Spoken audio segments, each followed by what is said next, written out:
ഇത് ഞാലിപ്പൂവൻ പഴമാണ് കേട്ടോ. കണ്ടിട്ട് ചക്കയാൻ തോന്നുന്നുണ്ടാവും ആൾക്കാർക്ക്, പക്ഷേ ഇത് ഞാലിപ്പൂവൻ പഴമാണ്.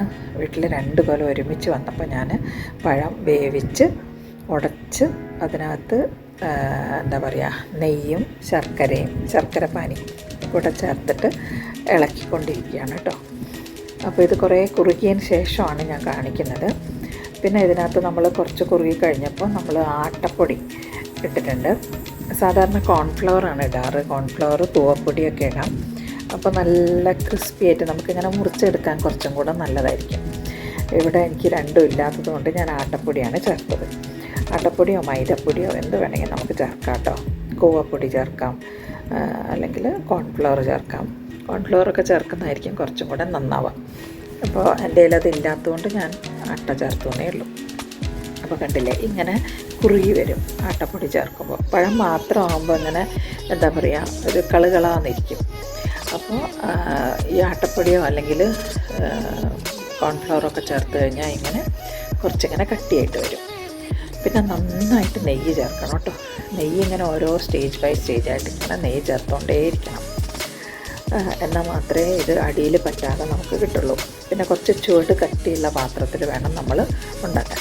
ഇതിലിപ്പോൾ ഏകദേശം ഞാൻ ആട്ടപ്പൊടി ചേർത്തത് ഒരു 1.5 കപ്പോളം ആട്ടപ്പൊടി ചേർത്തിട്ടുണ്ട്. കണ്ടില്ലേ, ഇപ്പോൾ നെയ്യൊക്കെ ഏകദേശം തിളച്ച് ഇങ്ങനെ വേർപെട്ട് വരും. ഹലുവയിൽ നിന്ന് ഇങ്ങനെ വേർപെട്ട് ഇങ്ങനെ വരുന്ന ഒരു സ്റ്റേജിലെത്തിയിട്ടുണ്ട്. അപ്പോൾ ഈ നെയ്യ് മുഴുവൻ ഇതുപോലെ ഇങ്ങനെ തിളച്ച് പൊങ്ങിയിട്ട് വേറെ വരും. അപ്പോൾ ആ സമയത്താണ് നമ്മളിത് സ്റ്റൗ ഓഫ് ചെയ്യുന്നത്. ഇത് ഇളക്കി ഇങ്ങനെ കുറുക്കാൻ കുറച്ച് പണിയുണ്ട് കേട്ടോ. അത് ഞാൻ 2 ദിവസം പണിയെടുത്തിട്ടാണ് ഇത് ഇത്രയും കുറുക്കി കൊണ്ടുവന്നത്. അപ്പോൾ പഴം വേവിക്കുമ്പോൾ അതിനകത്ത് തന്നെ വെള്ളം ഉണ്ടാവും. ഞാൻ പ്രഷർ കുക്കറിൽ ആദ്യം വേവിച്ചു. അപ്പോൾ അധികം വെള്ളം വേണ്ടല്ലോ വേവിക്കാൻ. എന്നതിന് ശേഷം നമ്മൾ ഉരുളിയിലേക്ക് മാറ്റിയാണ് കേട്ടോ. അപ്പോൾ കണ്ടില്ലേ, നോക്കൂ, എണ്ണയൊക്കെ തെളിഞ്ഞ് വരുന്നുണ്ട്. എണ്ണയല്ല, നെയ്യ് തെളിഞ്ഞ് വരുന്നുണ്ട്. ഇനി നമുക്ക് സ്റ്റൗ ഓഫ് ചെയ്യാം. ഇനി ഇതിനകത്തേക്ക് നമുക്ക് ചേർക്കാനുള്ള സാധനം എന്ന് പറഞ്ഞാൽ ബദാമും അതുപോലെ അണ്ടിപ്പരിപ്പുമാണ് കേട്ടോ. മുന്തിരിയും വേണമെങ്കിൽ ഇടാം. ഞാൻ കുറച്ച് മുന്തിരി ഇട്ടിട്ടുണ്ട്. അത് നന്നായിട്ട് കരുകരിപ്പായിട്ട് ഇങ്ങനെ ചെറിയ പീസുകളാക്കിയിട്ട് മുറിച്ചതിന് ശേഷം നമുക്ക് ഈ ഒരു വെണ്ണ തടവിയിട്ടുള്ള ഒരു പാത്രത്തിലേക്ക് നമുക്കിത് മാറ്റാം. അപ്പോൾ അടിയിൽ ഞാൻ ഈ ബദാമും അതുപോലെ അണ്ടിപ്പരിപ്പും ഇട്ടിട്ടുണ്ട്. ചെറിയ കഷ്ണങ്ങളായിട്ട് നമ്മളൊന്ന് ചെറുതാക്കിയിട്ട് മിക്സിയുടെ പാത്രത്തിലോ അല്ലെങ്കിൽ എന്താ പറയുക, അമ്മിയിലോ ഇട്ടിട്ടൊന്ന് ചെറുതാക്കിയാൽ മതി കേട്ടോ. എന്നിട്ട് ഇതിൻ്റെ മുകളിൽ നമുക്ക് ചെയ്യാം. ഈ ഒരു സാധനം നമുക്ക് അണ്ടിപ്പരിപ്പും മുന്തിരിങ്ങയും നമുക്ക് വിതറാം. അപ്പോൾ ഞാൻ ഇത് 2 പാത്രത്തിലേക്ക് ഉണ്ടാവുമെന്ന് വിചാരിച്ചിട്ട് കുറച്ചധികം അണ്ടിപ്പരിപ്പും മുന്തിരിങ്ങ എടുത്തിരുന്നു. അപ്പോൾ അടിയിൽ കുറച്ചിട്ടു, പിന്നെ ബാക്കിയുള്ളത് അടുത്ത പാത്രത്തിലിടാമെന്ന് വിചാരിച്ച് വെച്ചതായിരുന്നു. പക്ഷേ ഒരു പാത്രത്തിലേക്കേ ഉണ്ടായിരുന്നുള്ളൂ. അപ്പോൾ അതുകൊണ്ട് ഞാനിത് മേലെ ഇടാമെന്ന് വിചാരിച്ചു. അപ്പോൾ ഇത് കംപ്ലീറ്റ് ഇങ്ങനെ നമുക്ക് ഈ പാത്രത്തിലേക്ക് ഇങ്ങനെ പകർന്നിടാം.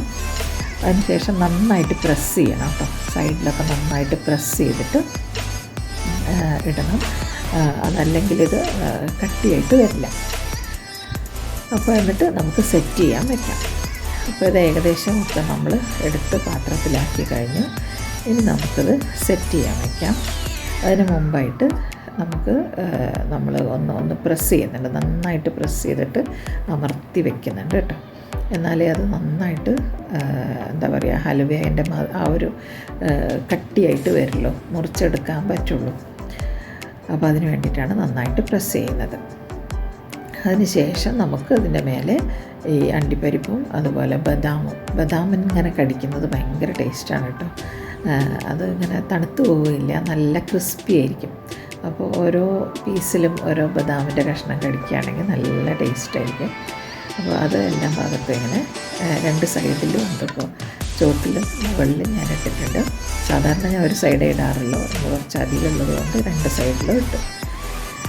അപ്പോൾ ഇതിനി നമുക്ക് മുറിച്ചിട്ട് ഒന്ന് സെറ്റ് ചെയ്യാൻ വേണമെങ്കിൽ ഫ്രിഡ്ജിൽ വെക്കാം കേട്ടോ.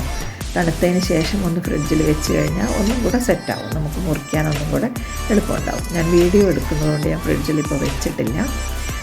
വെക്കാതെ തന്നെ നമ്മൾ പാത്രത്തിൽ നിന്ന് എടുക്കുകയാണ് തണുത്തതിന് ശേഷം കേട്ടോ. അപ്പോൾ കണ്ടുക്കുക.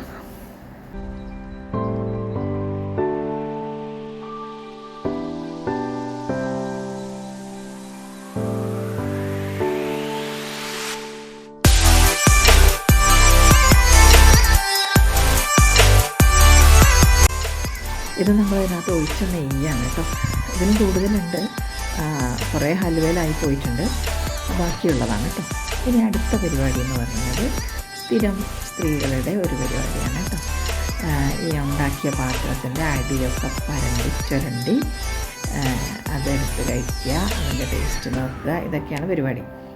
അപ്പോൾ ഇത് സെറ്റാവുന്നവരെ കുറച്ച് സമയമുണ്ടല്ലോ, ആ സമയത്ത് ഞാനിതിൻ്റെ സൈഡിലൊക്കെ പറ്റിയതൊക്കെ എടുത്ത് ഉരുട്ടി എടുത്ത് വയ്ക്കുകയാണ്. അപ്പോൾ ഇത് ഭയങ്കര ടേസ്റ്റാണ് കേട്ടോ, ഈ അടിഭാഗത്തെ ഈ സാധനം കഴിക്കാൻ. വെറുതെ അല്ല പെണ്ണുങ്ങൾക്ക് തടി കൂടുന്നത് അല്ലേ. അപ്പോൾ ഞാൻ പലപ്പോഴും വിചാരിക്കാറുണ്ട് ഇതൊന്ന് കഴിക്കരുതെന്ന് വിചാരിക്കും, പക്ഷേ അറിയാതെ നമ്മൾ ടേസ്റ്റ് നോക്കിപ്പോകും. അപ്പോൾ ടേസ്റ്റ് നമ്മൾ സൂപ്പർ ടേസ്റ്റാണ് കേട്ടോ. അത് സാധാരണ പഴത്തിൻ്റെ ഹൽവയെന്ന് പറഞ്ഞറിയിക്കണം, അത്രയും ടേസ്റ്റാണ്. എന്താ പറയുക, ഈ ഇടയ്ക്ക ബദാം ഇങ്ങനെ കടിക്കുമ്പോൾ ഭയങ്കര ഒരു രസമാണ് കഴിക്കുമ്പോൾ. പിന്നെ നമ്മൾ മൈദപ്പൊടിയോ അല്ലെങ്കിൽ ആട്ടയോ ഇതൊക്കെ ചേർക്കുന്നുണ്ടല്ലോ, അപ്പോൾ ശർക്കരയും ഇത് എല്ലാം കൂടെ ഉള്ള ഒരു കോമ്പിനേഷൻ ഉണ്ടല്ലോ, വളരെ നല്ല. തേങ്ങാപ്പാലാക്കിയിട്ടുണ്ട് കേട്ടോ, അത് ഞാൻ മറന്നു പോയതാണ് പറയാൻ. അപ്പോൾ നന്നായിട്ട് തേങ്ങാപ്പാലും ഒഴിച്ചിട്ടുണ്ട് കേട്ടോ. അപ്പോൾ തേങ്ങാപ്പാലും ശർക്കരയും ഈ എന്താ പറയുക ആട്ടപ്പൊടിയും പഴവും ഒക്കെ കൂടിയുള്ള ഒരു ടേസ്റ്റാണ്, ഭയങ്കര ടേസ്റ്റാണ് കേട്ടോ. അപ്പോൾ ഇടയ്ക്കിടയ്ക്ക് ഉണ്ടാക്കാറുണ്ട് ഞങ്ങൾ, കാരണം ഇവിടെ നാട്ടിൻപുറമാണല്ലോ, ഇഷ്ടംപോലെ ഞാലിപ്പൂവും പഴം ഉണ്ടാവും. അപ്പോൾ പഴം ആർക്കും വേണ്ട ഇവിടെയൊന്നും.